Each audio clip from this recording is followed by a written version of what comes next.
In 2005, BMW did something that no mainstream car manufacturer had ever done before and has never done since. They took the knowledge from a Formula One engine program, a real one, a works program, with factory engineers and 9-figure budgets and machines that ran at 19,000 RPM, and they put it in a car that a person could walk into a dealership and buy. Not a racing version. Not a track-only special. A 4-door saloon with rear seats and a boot and a satnav and a cup holder. 5 liters, 10 cylinders, 507 horsepower from a naturally aspirated engine in a family car. 8,250 RPM. A sound at full throttle that engineers who worked on actual Formula One engines have described in interviews as the closest thing to their work that ever appeared in a road car. It was called the BMW S85. And for a very short window of time, maybe 2 or 3 years, while the engineering press was still processing what BMW had actually done, it was widely considered the greatest road car engine Germany had ever produced. Then the rod bearings started failing, and everything changed. This is the story of how BMW built the most ambitious naturally aspirated road car engine in history, what they got right, what they catastrophically got wrong, and why a decade and a half later, the S85 still divides opinion in a way that no other engine quite does. Because some people will tell you it was a flawed masterpiece, and other people will tell you it was a masterpiece that destroyed itself. And the uncomfortable truth is that both of those things are completely accurate. Where it came from. To understand the S85, you have to understand where BMW was in 2000. Because in 2000, BMW was in Formula One in a way that mattered. Not as a supplier. As a works partner with Williams developing the P84 V10, the engine we talked about in our Formula One episode, that was operating at the absolute technical frontier of what a naturally aspirated 10-cylinder engine could do. The BMW P84 and its successor, the P84-5, were, by the accounts of engineers who were inside the program, brushing 20,000 RPM in development. The knowledge being generated inside that program about combustion chamber geometry at extreme RPM, about pneumatic valve actuation, about the metallurgy of components living in environments that would destroy conventional materials inside a race distance, was extraordinary. BM was learning things about engine design that almost no one else on Earth knew. And then, in 2009, they left Formula One. The P84-5 never won a championship. The Williams partnership had been complicated from the beginning. Competing organizational cultures, shared credit for performance, the specific tension between a car manufacturer that wants recognition and a constructor that has its own identity to protect. By 2009, BMW had decided that the cost and the complexity and the wins that weren't coming were not the return they needed on the investment. They left. But before they left, some of that knowledge went somewhere. Not directly. The jump from a 19,000 RPM race engine to a road car is not a straight line, and anyone who tells you the S85 is literally an F1 engine with a detuning, knob-turned is oversimplifying in a way that would embarrass the engineers who built it. But the principles, the approach to the problem, the understanding of what a 10-cylinder layout could achieve at high revs, that came with the engineers when they walked back through the road car division. The brief for the E60 M5's engine was something BMW's M division had never been asked to deliver before. The previous M5, the E39, powered by the S62 V8, had been a benchmark. Brilliant. Probably the most complete performance saloon of its generation. But it was making 400 horsepower from a 4.9-liter V8, and the market that M division was competing for had started expecting more. The M55 was making 500 horsepower. The Lamborghini Gallardo existed. The context had shifted. M division's answer was 10 cylinders. Not 8. Not 12. 10. A 90-degree V10 of 5 liters displacement, fitted with individual throttle bodies, 1 per cylinder, so 10 of them, opening simultaneously under a single airbox, and tuned to a power output and a rev ceiling that no road car saloon had ever seen. On paper, it was audacious to the point of being slightly mad. In practice, when the first S85s left the factory and started getting driven hard, it turned out to be everything the paper promised. And then some. What the S85 actually was. Let me give you the numbers, because the numbers matter here. 5.0 liters of displacement across 10 cylinders. That gives you 500 cubic centimeters per cylinder, half a liter each, which is a relatively small combustion chamber for the displacement class. And that's intentional. Smaller combustion chambers mean shorter flame travel distances, which means faster combustion events, which means the engine can complete its thermodynamic cycle more quickly, and therefore rev higher without losing efficiency. 507 horsepower at 7,750 RPM. Redline at 8,250. For a road car in 2005, a car with air conditioning and a navigation system and 4 seats, that redline is not a number you sit comfortably with. The previous M5's redline was 7,000. The E39's S62 was a rev-happy V8, and it redlined at 7. The S85 took that ceiling and moved it up by more than 1,000 RPM. In an engine with twice the cylinders, operating in a car that had to pass noise regulations and emission standards and meet a warranty period. The individual throttle bodies are worth stopping on. Most modern engines use a single throttle body, one valve controlling air to all cylinders, managed electronically with enormous sophistication. The S85 has 10, one for each cylinder. When you open the throttle in an S85, you are mechanically opening 10 separate valves simultaneously. The response is not mediated by a single point of air delivery. It is immediate across the entire engine in a way that single throttle body designs simply cannot replicate. The throttle response of the S85 is something that drivers who have experienced it describe as unlike anything else in a production road car. Not faster in the sense of acceleration, faster in the sense of connection, the feeling that the engine is responding to your input rather than processing it. And then there's the sound. This is where the S85 becomes genuinely difficult to be objective about.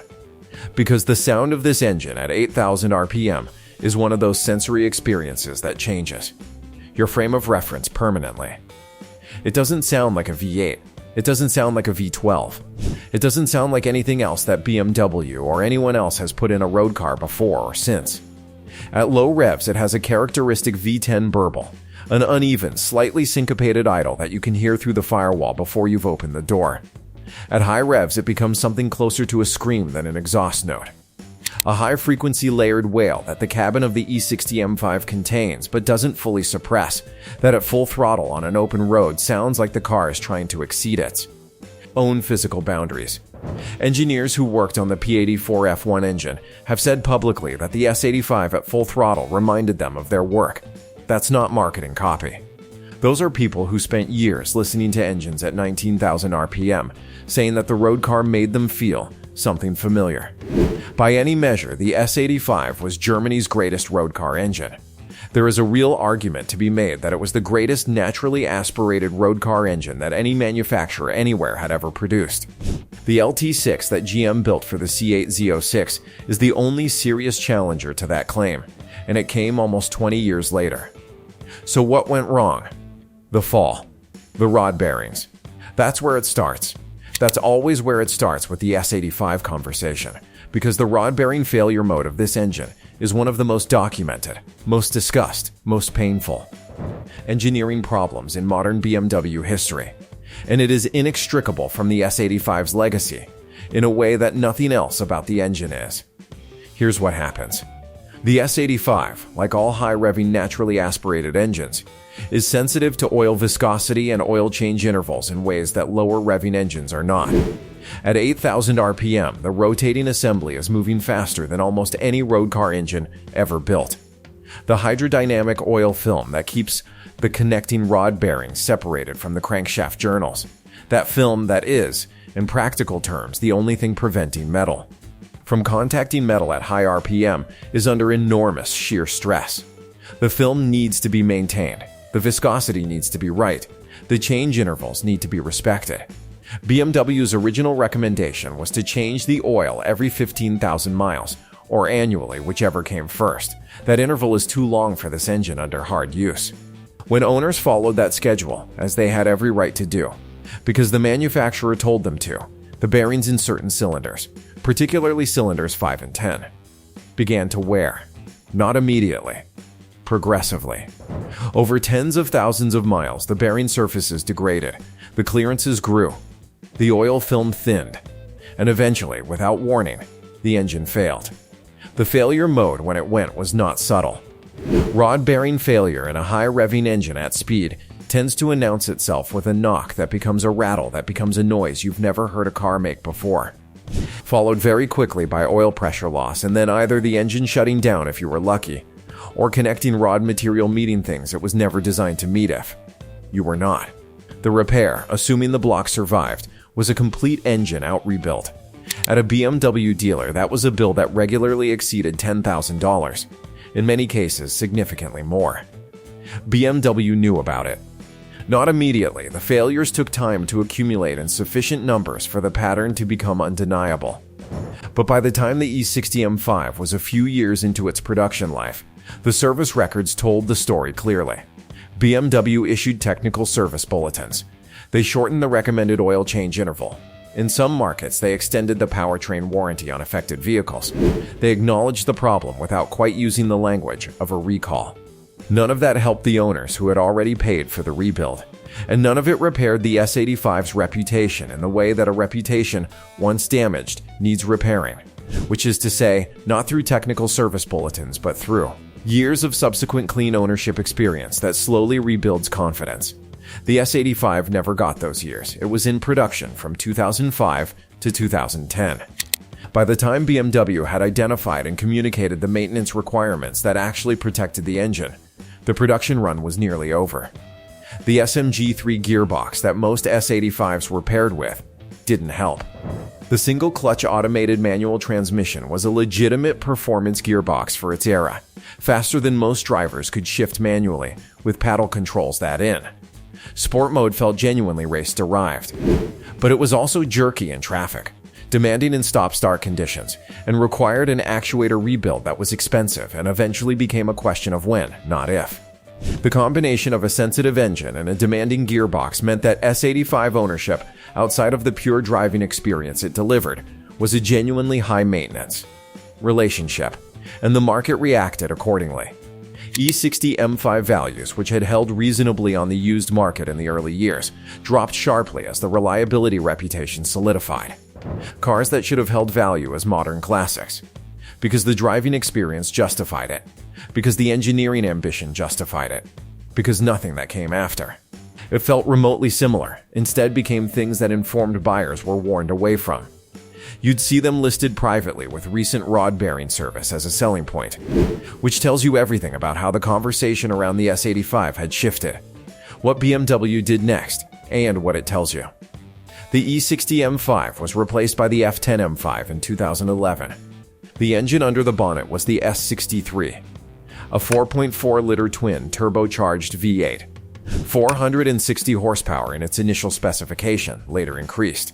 A torque figure almost double what the S85 produced. Better fuel economy. Better reliability. An engine that asked less of its owner and delivered more of what most owners practically needed from a performance saloon. It was also, in the opinion of many people who had driven both, a less interesting engine. Not worse in the ways that matter for daily use. Better, in almost all of those ways. But less interesting in the specific sense that the S85 had been interesting. Which is to say, it didn't make you feel like you were in contact with something that had been. Built to the absolute limit of what a road car engine was permitted to be. BMW has never gone back to a naturally aspirated V10. They've never come close.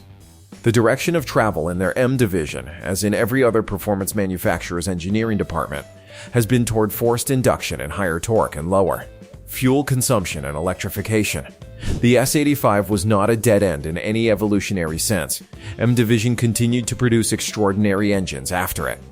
But, as a specific approach to the problem, 10 cylinders, no assistance from forced induction, rev ceiling at the edge of what road car regulations permitted, it was a road that BMW walked once and never returned to. That tells you something. It tells you that the S85 was not a conservative decision that went wrong at the edges. It was a radical decision that went wrong at the center. The ambition was correct. The engine proved that a naturally aspirated V10 at that output and that rev ceiling could exist in a road car without compromising the car around it. The execution had a flaw that, given more time and more development miles, might have been identified and corrected before production. But production engineering doesn't always get more time, and the flaw that went unresolved became the engine's defining story, which is genuinely tragic, not in a hyperbolic sense, in the specific sense that an extraordinary achievement was obscured by a preventable failure, and the lesson BMW drew from that experience was not build better rod bearings. But don't do this again. The lesson that the market drew was avoid this car. And the lesson that history has been slowly, fitfully correcting is something more complicated than either of those. What history is doing to the S85. Something interesting has been happening to E60 M5 values over the last few years. They've been recovering, not across the board. The poorly maintained examples, the high mileage cars with unclear service histories, those are still priced to reflect the risk they represent. But the well-documented examples, the ones with fresh rod bearings, correct oil change histories, SMG actuator services on record, maintained by people who understood what the car needed, those are finding buyers who are willing to pay prices that the reliability reputation would once have made impossible. Cars that sold for $15,000 5 years ago are approaching $35,000 today. What's happening is a reassessment. The first generation of S85 owners experienced the engine at its worst, with inadequate maintenance guidance, without the accumulated community knowledge about what the engine actually needed, paying for rebuilds out of warranty on a car whose value had dropped below what the repair cost. Those experiences were real, and they were painful, and they shaped the S85's reputation for the better part of a decade. The second generation of S85 owners is different. They know about the rod bearings before they buy.